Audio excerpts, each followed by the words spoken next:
What's up, you guys? Christian here. In this video, we're going to go over reverse pyramid training. So specifically, we're going to talk about two different styles of reverse pyramid training. Yes, there are different types of reverse pyramid training, so we're going to talk about those two. We're going to talk about the pros and cons of both styles. Then finally, we're going to talk about which reverse pyramid training style is best for you, depending on you and your goals and your schedule. So let's get started with the video.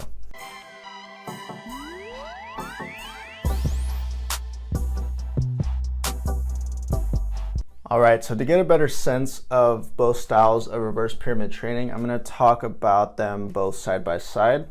So in style A, for the reverse pyramid training style of Mike Matthews, and if you don't know, he doesn't call it reverse pyramid training in his actual Beyond Bigger, Leaner, Stronger book, which if you don't know, this is the second book in his series. So he has a book called Bigger, Leaner, Stronger, which is more aimed towards beginners. This is more aimed towards the intermediate to advanced lifters. So we'll talk about that more in a second. So first we'll talk about style A, then we'll talk about style B, compare them, the pros and cons of each, and then a sample workout for both. So style A looks like this. And sorry for my horrible drawing skills, but first we'll talk about style A from Mike Matthews. Okay, so Mike Matthews' style of reverse pyramid training is looked at as the entire workout is in a reverse pyramid fashion. And then in Martin Burkhan's style B, the Leangains method of reverse pyramid training, it's actually set by set. So let's talk about this one first. So the workout style of reverse pyramid training. So in this style, you start off with 2 power sets. So 2 power sets. Then you go on to 4 to 6. I'll put 4 for now, but 4 myofibrillar sets. So I'll put myo here. Myo sets. And then I believe 2 to 4 sarcoplasmic sets. So I'll just put 2 sarco sets. And so this is how the entire workout is laid out. So let's say this is chest day. You would do 2 power sets of bench press, for example, in the 2 to 3 rep range. And once you're done with the bench press of these 2 heavy sets, then your next exercise, whatever chest exercise that be, let's say weighted dips, then you would do this with a slightly lower weight than you used in this set. So for example, this would be 90 to 95% of your 1 rep max. This would be 80 to 85%, and this would be like 60 to 70%, I believe.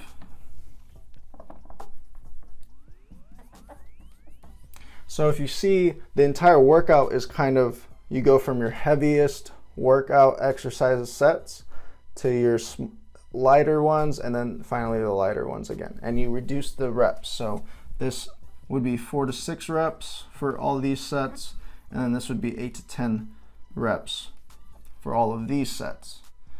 So if you see, that is still reverse pyramid training because you're starting off heavy in the workout.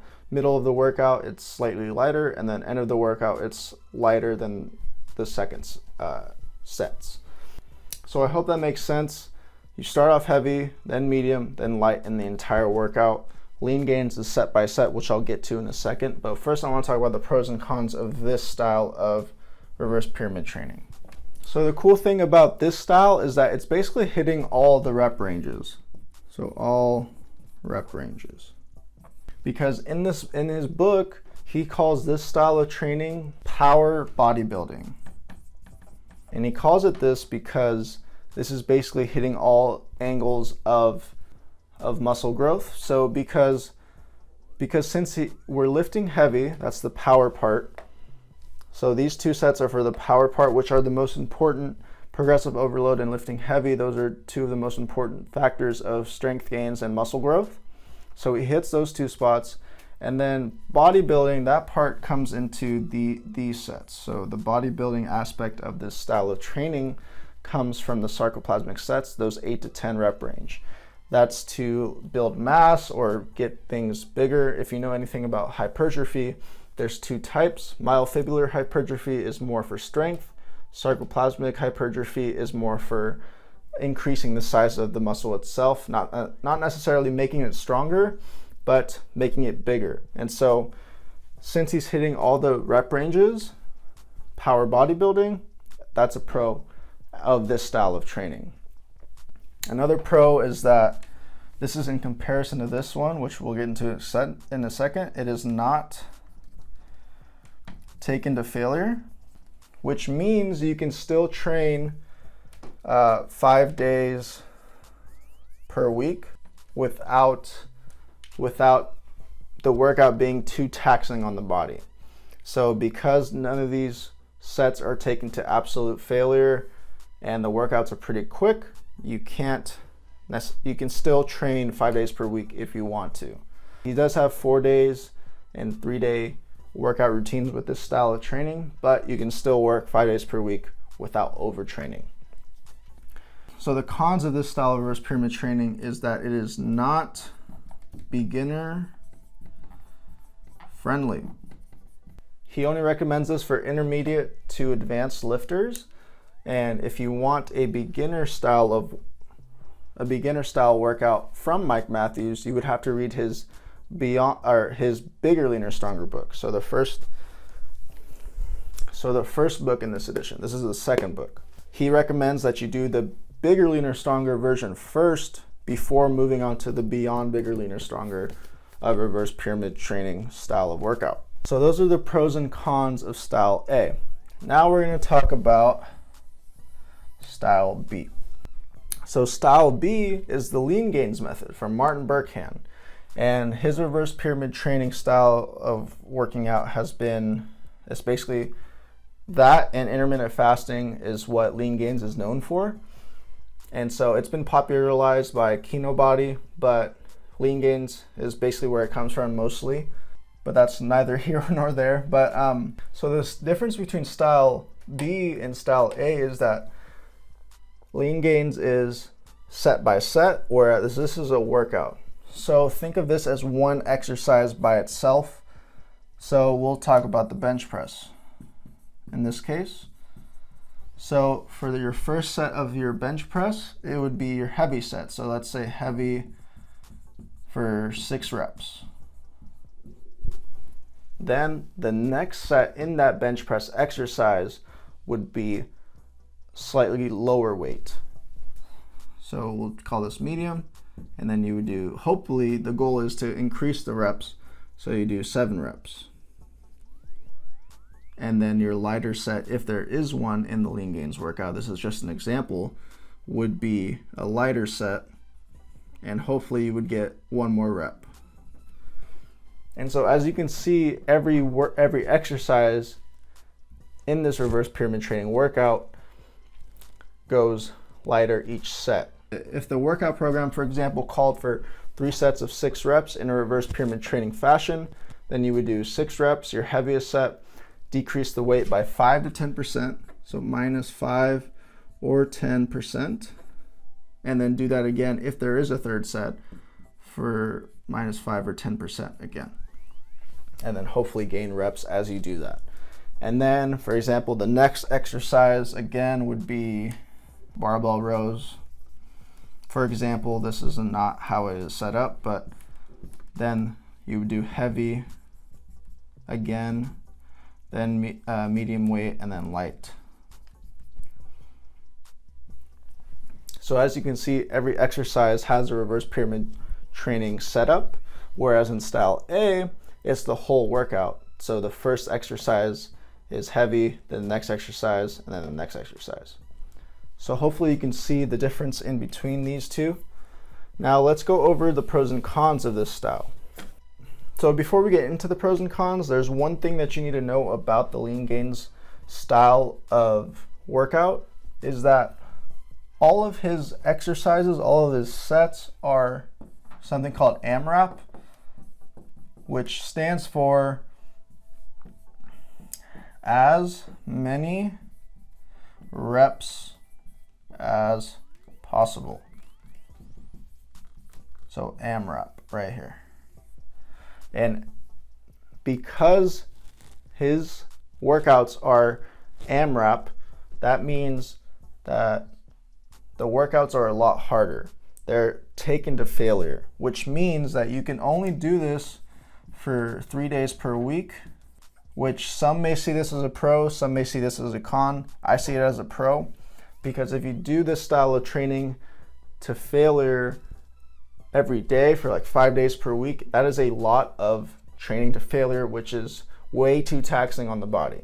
So that's why it's only 3 days per week. You still get a lot of benefit from training in this style, so as many reps as possible. So that is why it's only 3 days per week. Some may see that as a con, so this could also be a con. Depending on how much time you have per week to work out, I like this style because I am very busy and I have a lot of stuff to do, so I can still get a lot of benefit from this style.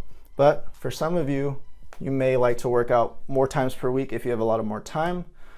It's honestly dependent on your schedule, but we'll get more into that in a second. So the reason why I'm not putting more pros and cons down is because I actually asked Mike Matthews himself, since he has a lot of articles on training and he backs up a lot of his stuff with research. I asked him on his article about this, and he basically said there's no reverse pyramid training study out there that is definitive that says that this style of reverse pyramid training is better than this one or vice versa.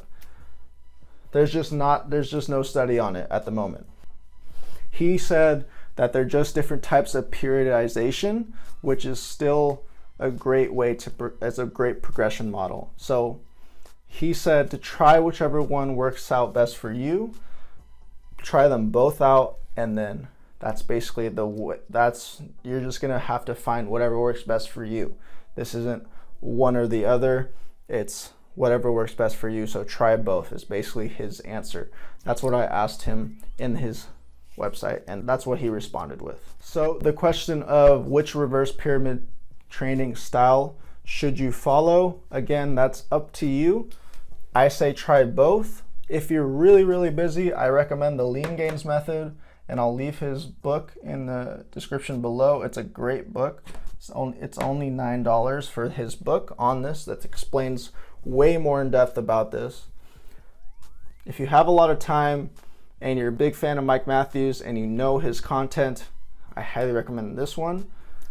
Like I said earlier, I don't have a lot of time throughout the week, so I like doing this one. To be honest, I switch between both of these every so often because I am an intermediate lifter. And yeah, so the bottom line on reverse pyramid training, you guys, is that both styles are great. It's a great way of training. I specifically, again, like the Leangains method, but I sometimes switch to this method. Again, this method is not beginner friendly, so if you are not a beginner, do not try this. This will be way too taxing for you. The Leangains method is a little more beginner friendly. He doesn't really say, but I think a beginner could do this because you go from heavy to lighter weight, so you do get the benefit of hitting different rep ranges in the set by set fashion. But yeah, I hope you guys like this long detailed video. Let me know if you like these type of videos. I'll make a lot more of them. And yeah, I'll see you guys on the next one.